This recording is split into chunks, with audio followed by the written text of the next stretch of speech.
കായംകുളം താലൂക്ക് ആശുപത്രിയിൽ ഫോറൻസിക് സർജനെ നിയമിച്ചു.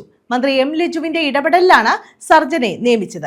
കഴിഞ്ഞ ഒരു വർഷമായി താലൂക്ക് ആശുപത്രിയിൽ ഫോറൻസിക് ഡോക്ടറുടെ സേവനം ലഭ്യമായിരുന്നില്ല.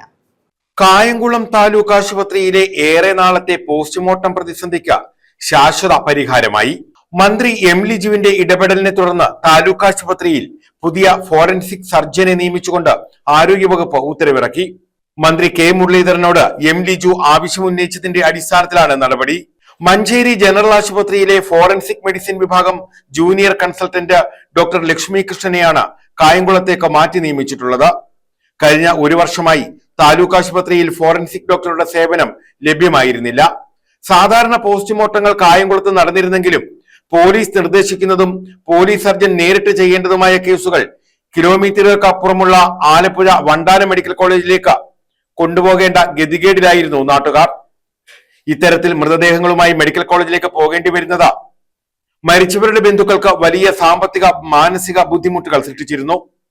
ഡോക്ടറുടെ അഭാവം നാട്ടുകാർക്കിടയിൽ പ്രതിഷേധങ്ങൾക്കും ഇടയാക്കിയിരുന്നു. വർക്കിംഗ് അറേഞ്ച്മെന്റ് വ്യവസ്ഥയിലാണ് 6 മാസത്തേക്ക് ഡോക്ടറെ നിയമിച്ചിട്ടുള്ളത്. ഇനി മുതൽ പോലീസ് സർജൻ ചെയ്യേണ്ട പോസ്റ്റ്മോർട്ടം നടപടികൾക്കായി ആലപ്പുഴയിലേക്ക് പോകേണ്ടി വരില്ല. പോലീസ് നിർദ്ദേശിക്കുന്ന കേസുകൾ ഉൾപ്പെടെ കായംകുളം താലൂക്ക് ആശുപത്രിയിൽ വെച്ച് തന്നെ പോസ്റ്റ്മോർട്ടം ചെയ്യാൻ കഴിയും. പോലീസ് സർജൻ HOD പരിശോധിക്കേണ്ട അപൂർവം കേസുകൾ ഒഴികെ മറ്റെല്ലാ പോസ്റ്റ്മോർട്ടങ്ങളും ഇവിടെ തന്നെ പൂർത്തിയാക്കാം.